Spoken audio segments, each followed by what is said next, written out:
talk. It's a really great opportunity to introduce my research. I've done my master's thesis at King's College London. I've just graduated, and so it's just a very exciting opportunity to present this piece of work that I've done, which had taken many months. I worked from January till September, maybe 40 hours, just focused on this topic, and so it's a really great opportunity. The topic today then is going to be collective return.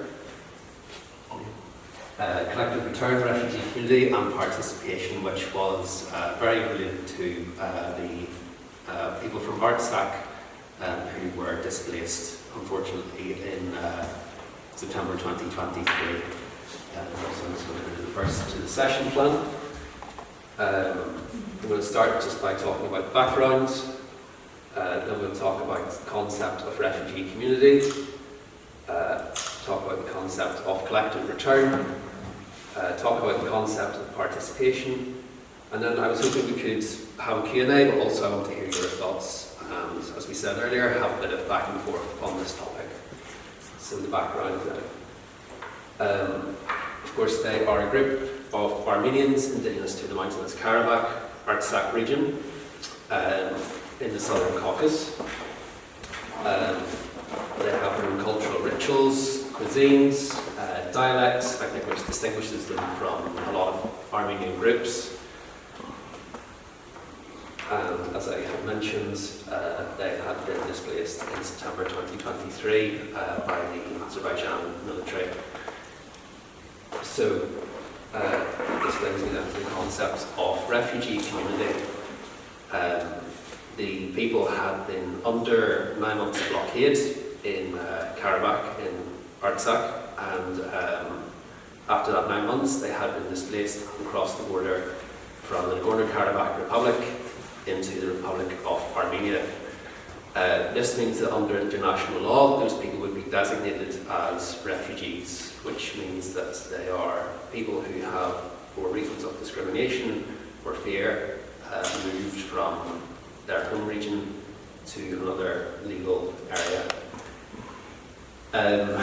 However, that doesn't necessarily mean that's just the definition for refugee. But it's very important to note that as well, refugees are not just individuals, they can also be a community, which means that they are part of a group of people, a community that is, who have memory and collective experience of refugee displacement. So it's not just a legal term in that sense, but it's very important to note that they have this new identity that kind of binds them together. Whereas before it might have been the Nagorno-Karabakh Republic, life in Artsakh. Now their new identity, or what they're looking at, is this idea of being a refugee community. So why is that relevant? I had travelled to Yerevan in April 2024, having spent the first 3 months of 2024 making contact with as many people as possible. I used this technique called snowballing, where you simply talk to people. They then will, after building a relation, decide whether to help you with the research, and ultimately the snowballing then ended up meaning that I spoke to 13 what we would call community leaders from the refugee community. So this means that there are people who are have authority, who have the trust of the community, can sort of represent the community, and are just seen as pillars of the community, and therefore it's very valuable to get their insight on how things are. And this was in April 2024. If we go back then, this was in the context of the bilateral peace process between the Republic of Armenia and the Republic of Azerbaijan. This started in December. At that time, if you recall, the Tavush for Homeland movement had just begun, so things were quite tense, and there was a lot of uncertainty in the region, and there was a lot of change going on, so it was a very interesting time to be at Yerevan to interview these community leaders. They were asked about their views on collective return and participation, which I'm going to define. And this was also, as I've just mentioned, in the context of the ongoing bilateral peace process. At that time, I think Aliyev has just said as well that 90% of the peace treaty had been agreed, but there was some problems with the last 10%. So, just on the topic then of collective return, what that means. Collective return is another legal term for when an entire community of, like a refugee community, is then returned to a place by an international organisation such as the UNHCR, UNICEF, and returned rather than just an individual returning back to a place where they had come from originally. So as well, as the research, I had interviewed these 13 leaders and collected a lot of interesting insights. I've included some of them here to share with you as well, because I thought maybe rather than just me talking and saying, it would be great to kind of hear what they actually have to say as well. And hopefully the most educational part is that you've actually heard from people from Artsakh and not just a Northern Irish guy.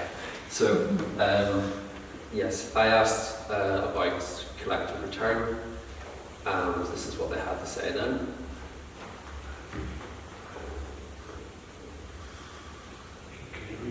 Sure. If you can't see it too well, this was from one interviewee. They had said, when asked about what is conflict resolution to you, they had said this would be collective return of Artsakh people to our ancestral lands, the ability of Artsakh people to pursue self-determination.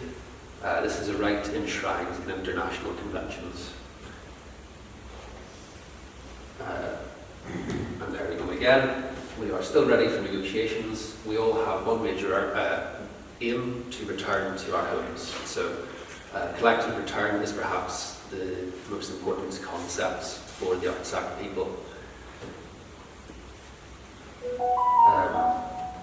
So then, when asked, how do you think this could work, or how realistic is this given the context? There was a lot of mixed reactions. Some people had said, I'm not too sure this is entirely possible at the given time. There's one there. This is more of a dream than a reality at this present moment. But I think what was most interesting was that people had not given up, let's say, on the notion of return. I consulted with many organisations while I was in Yerevan, and people had said things like, oh, this is dreadful, what has happened, there is no chance of return. And I think what really shone through was that the Artsakh people had said things like,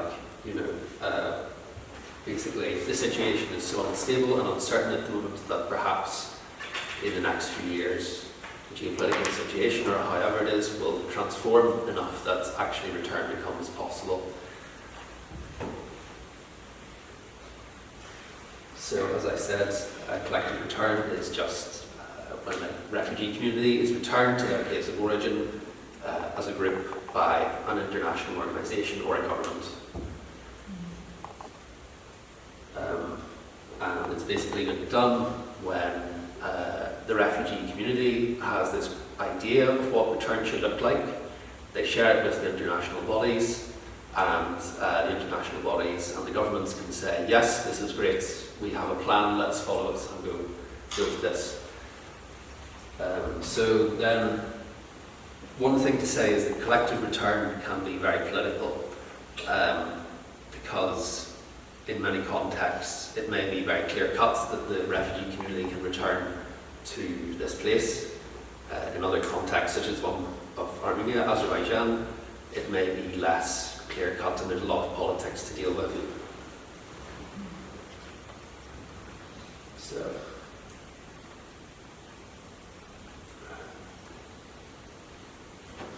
yes, it is, as I said, very political and basically requires a lot of involvement or participation by the refugee community. So I asked them a lot about how they felt about participation in the context of the bilateral peace process between Armenia and Azerbaijan, and they had some very interesting things to say about that as well. But first, I'll maybe define what participation actually is. This is when refugee communities are prepared to engage with fora processes, and basically they get involved, people listen to what they have to say and decide in a safe way, and decide, yes, we'll listen to them and follow what they have to say. This is a very legal definition, but the gist is that the refugee community gets listened to and heard. So what did they have to say about their own participation? There was a lot said. Through the 13 interviews, I must have collected something like 500 quotations, and obviously it's too much to put into one presentation, but the gist was that they didn't think that participation was really possible in any way in the context of Armenia and Azerbaijan. They had said that, or had actually, having analysed the 500 quotations, or however much it was, they had decided that basically, for many reasons, participation wasn't going to be possible. That was because there was a lack of trust with international organisations, a lack of trust with the Azerbaijani government, even with the Armenian government, and with the Armenian society as well. The other reasons were that they were quite, marginalised within Armenia. There was problems with housing, problems with jobs, employment, and so for all those reasons people were focused on those aspects of life and not too focused on getting involved with high-level peace processes between Pashinyan and Aliyev, or however. And the other reason, quite interestingly, was that after this displacement event, the politics of the refugee community were changing a lot. People were not sure who to trust, who would lead, and they didn't have a clear plan or direction for return. So of course, as I said earlier, it's very important that exists in order for people to, for international organisations and governments to return people, but that didn't exist at the time I had presented or interviewed these communities. Interestingly, I think maybe in August, the Committee for the Defence of Artsakh, or however it's called, I can't remember, it's a very long title, Committee for the Defence of Artsakh, had met together. They had interviewed maybe 50 community leaders as well, so hopefully that means that there's a much clearer aim for the Artsakh community.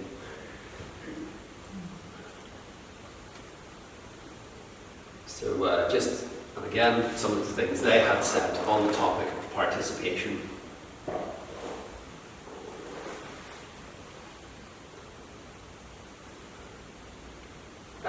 All people want to go back to Karabakh, to Artsakh, but no one wants to go back to Azerbaijan.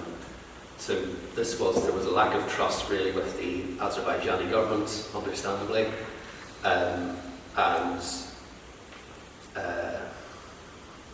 they didn't want to get involved, they didn't want to have anything to do with the Azerbaijani government, and they believed that if they returned, there would be just more discrimination, and of course there was the idea that if you returned to Azerbaijan, you would have to renounce your Nagorno-Karabakh passport and instead replace it for an Azerbaijani one. So at the moment the terms were not too favourable.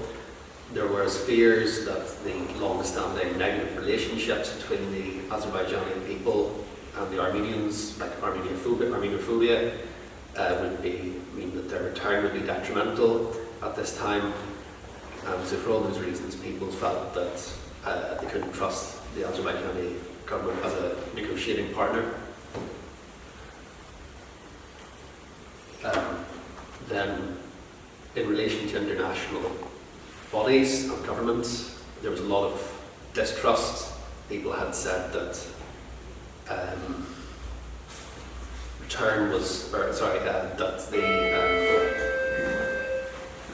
things like peacekeeping missions, processes of return hadn't been thought about.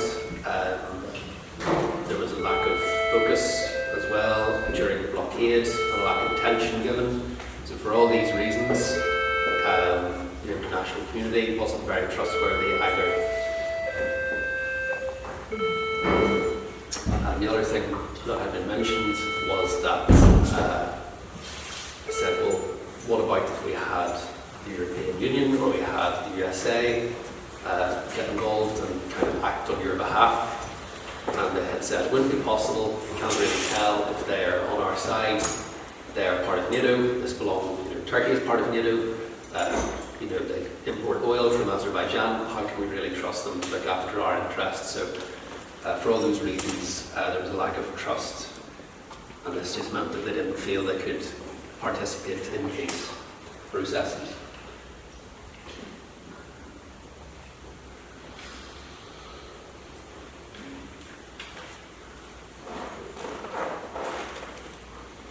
So I think very interestingly, one thing that had been said to me during the course of this research project was that it's maybe too early to speak to the community leaders. It's only been 6 or 7 months since the displacement event, and so maybe it would be inappropriate to speak on this topic. And I think this was reflected in this quote. I didn't expect anyone to have clear-cut answers, of course, because I knew that it had only been 6 months. They had said, I think maybe after 2 years we'll speak about the topic of conflict resolution. For now, all people of Nagorno-Karabakh are thinking about Artsakh, their country, and about our graves and our cultural artefacts. But people were very pleased to talk on this subject, kind of have their voice heard. So I think interestingly, where are they now? This was one of the most interesting things as well, was that they were working very hard, the leaders, to preserve culture and working in different directions. People were focused on preserving artifacts, preserving cultural rituals, preserving institutions, and working very hard to kind of keep all of the symbols and ideas that had come with the region alive and well inside Armenia.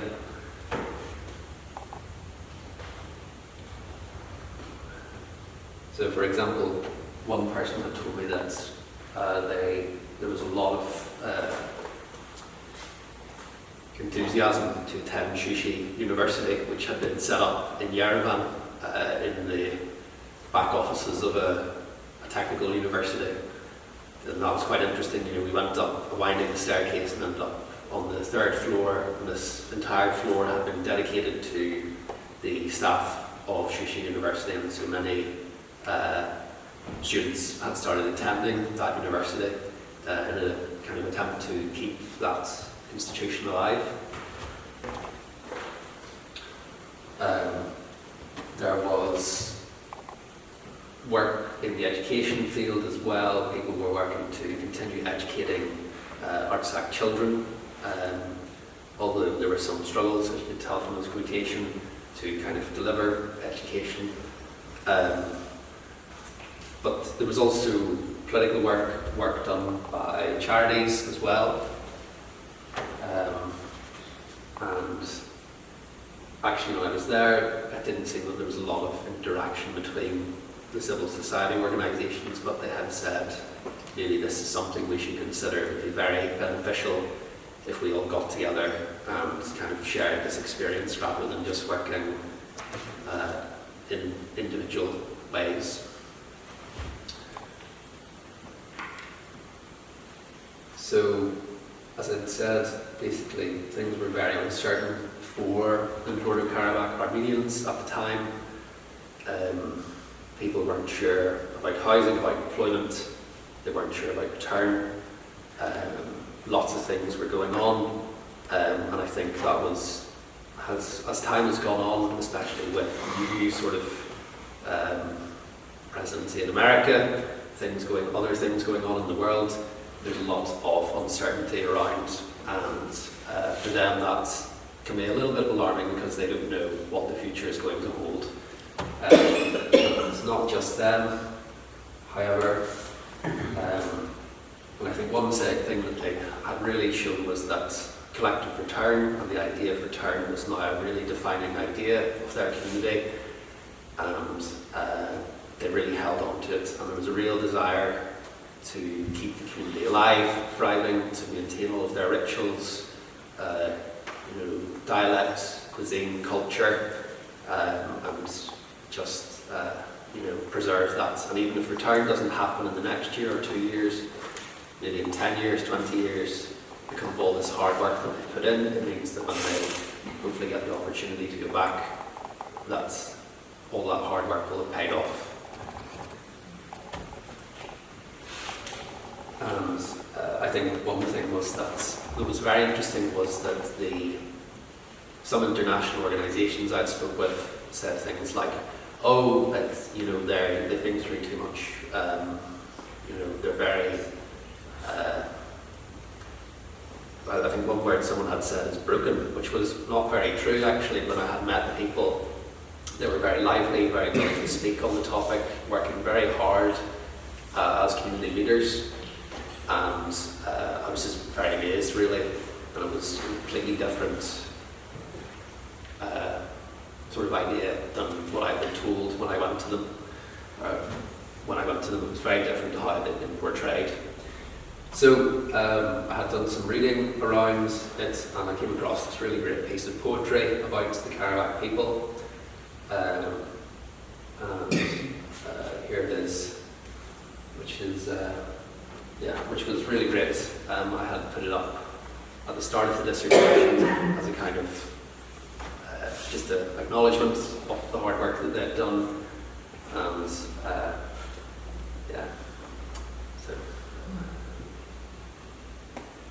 Sorry, Fergus, I can't read it. Too small?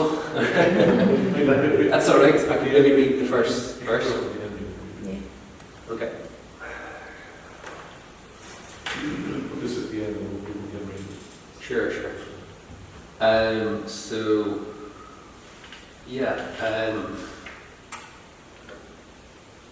That's kind of it. That's my presentation. I think maybe there'll be questions, a lot of questions, so I have put a lot of time aside for that. I have put some time aside for discussion as well, because, as I said, I think it would be quite boring if it was just me telling Armenian people, or about their culture, about their history, and so I want to hear from you guys as well on this topic. So,